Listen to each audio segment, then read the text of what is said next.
Hello दोस्तों। आज की हमारी कहानी का नाम है दुखों का चक्र। एक कौवा एक वन में रहता करता था। उसे कोई कष्ट नहीं था और वह अपने जीवन में पूरी तरह संतुष्ट था। एक दिन उड़ते हुए वह एक सरोवर के किनारे पहुंचा। वहां उसने एक उजले सफ़ेद हंस को तैरते हुए देखा। उसे देख कर के वह सोचने लगा, यह हंस कितना सौभाग्यशाली है जो इतना सफ़ेद और सुंदर है। इधर मुझे देखो, मैं कितना काला और बदसूरत हूँ। यह हंस अवश्य इस दुनिया का सबसे खूबसूरत पक्षी होगा। वह हंस के पास गया और अपने मन की बात उसे बता दी। उसकी बात सुनकर के हंस बोला, नहीं मित्र, वास्तव में ऐसा नहीं है। पहले मैं भी सोचा करता था कि मैं इस दुनिया का सबसे सुंदर पक्षी हूँ, इसलिए बहुत सुखी और खुश था। लेकिन एक दिन मैंने तोते को देखा। उसके पास 2 रंग की अनोखी छटा है। उसके बाद से मुझे यकीन है कि वही दुनिया का सबसे सुंदर और खुश पक्षी है। हंस की बात सुनने के बाद कौवा तोते के पास गया और उसने पूछा कि क्या वह दुनिया का सबसे खुश पक्षी है।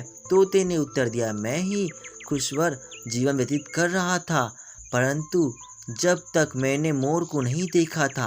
किंतु जब मुझे मोर की सुंदरता का पता चला और मैंने उसे देखा, जब से मुझे यह पता चला है कि मैं नहीं बल्कि मोर बहुत अधिक सुंदर और खुश व्यक्ति है। इसके बाद कौवा मोर की खोज में निकला। उड़ते उड़ते वह एक चिड़ियाघर पहुंचा।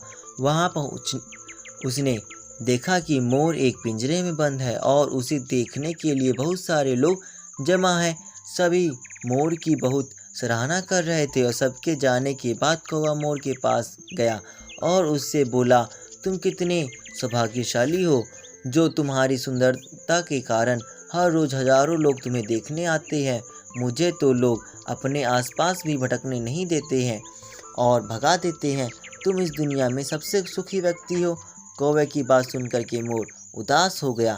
वह बोला, मित्र, मुझे भी अपनी सुंदरता पर बड़ा गुमान था। मैं सोचा करता था कि मैं इस दुनिया का क्या करूं, बल्कि इस पूरे ब्रह्मांड का सबसे सुंदर पक्षी हूं, इसलिए खुश भी बहुत था। लेकिन मेरी यह सुंदरता मेरी शत्रु बन गई और मैं इस चिड़ियाघर में बंद हूँ।